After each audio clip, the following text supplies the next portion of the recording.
ભરૂચની પ્રતિષ્ઠિત Saint Xavier સ્કૂલમાં ચકચાર મચાવનારી ઘટના સામે આવી છે।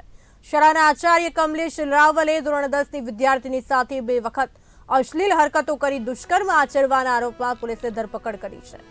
આરોપી આચાર્યએ પ્રથમ વખત પીડિતાને પોતાની ઓફિસમાં બોલાવીને અડપલા કર્યા હતા। બીજી વખત ડિસેમ્બર માસમાં શાળામાં યોજાયેલા ગેટ ટુગેધર કાર્યક્રમ દરમિયાન એકાંતમાં બોલાવીને અશ્લીલ હરકતો કરી હતી।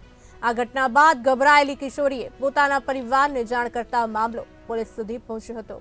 ભરૂચ બી ડિવિઝન પોલીસ સ્ટેશનમાં વિવિધ કલમો હેઠળ ગુનો નોંધાયા બાદ એન્ટી હ્યુમન ટ્રાફિકિંગ યુનિટના ઇન્ચાર્જ પીઆઈ કોમલ વ્યાસ અને બી ડિવિઝનના પીઆઈ વીએસ વણઝારાના નેતૃત્વમાં વિશેષ ટીમ બનાવવામાં આવી હતી।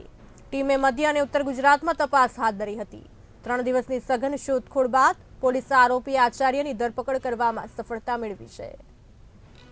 ભરૂચ શહેર ખાતે આવેલી સેન્ટ ઝેવિયર સ્કૂલમાં અભ્યાસ કરતી 16 વર્ષની છાત્રા કે જે 10મા ધોરણમાં અભ્યાસ કરતી હતી, એ વિદ્યાર્થીની ઉપર એ સ્કૂલમાં વાઇસ પ્રિન્સિપાલ તરીકે ફરજ બજાવતા ફાધર કમલેશ રાવલનાએ દુષ્કૃત્ય કરેલું છે એ મતલબની ફરિયાદ ભરૂચ શહેર બી ડિવિઝન પોલીસ સ્ટેશને મળતા ભરૂચ બી ડિવિઝન ખાતે ગુનાની ગંભીરતા સમજીને પોક્સો એક્ટ તથા બીએનએસની વિવિધ કલમો હેઠળ ગુનો રજીસ્ટર કરવામાં આવેલો। ગુનાની તાત્કાલિક તપાસ હાથ ધરતા તપાસ દરમિયાન જણાઈ આવેલું કે આ છાત્રા જ્યારે એના ક્લાસરૂમમાં બેઠેલી હોય તે વખતે આ આરોપી કમલેશ રાવળ કે જે વાઇસ પ્રિન્સિપાલ છે સેન્ટ ઝેવિયર સ્કૂલમાં, એને અવારનવાર બોલાવતો અને એની ઓફિસમાં બોલાવીને એકાંતના લાભમાં એને બળજબરીપૂર્વક એને ધમકી આપીને કે જો તું કોઈને કહીશ તો તને સ્કૂલમાંથી નપાસ કરવામાં આવશે, તને બદનામ કરવામાં આવશે એમ કહીને એની સાથે દુષ્કૃત્ય કરતો એ મતલબની ફરિયાદ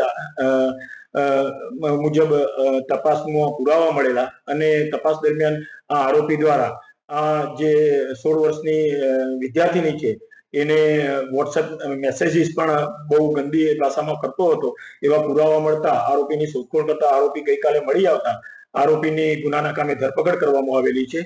આ આરોપીએ બીજી કોઈ વિદ્યાર્થીનીઓ સાથે પણ આવું કોઈ દુષ્કૃત્ય કરેલું છે કે કેમ એ બાબતે વધારે ઊંડાણપૂર્વક પૂછપરછ કરવા માટે આજે આરોપીને નામદાર કોર્ટમાં રજૂ કરીને એના રિમાન્ડ મેળવવા માટેની તજવીજ હાથ ધરવામાં આવેલી છે।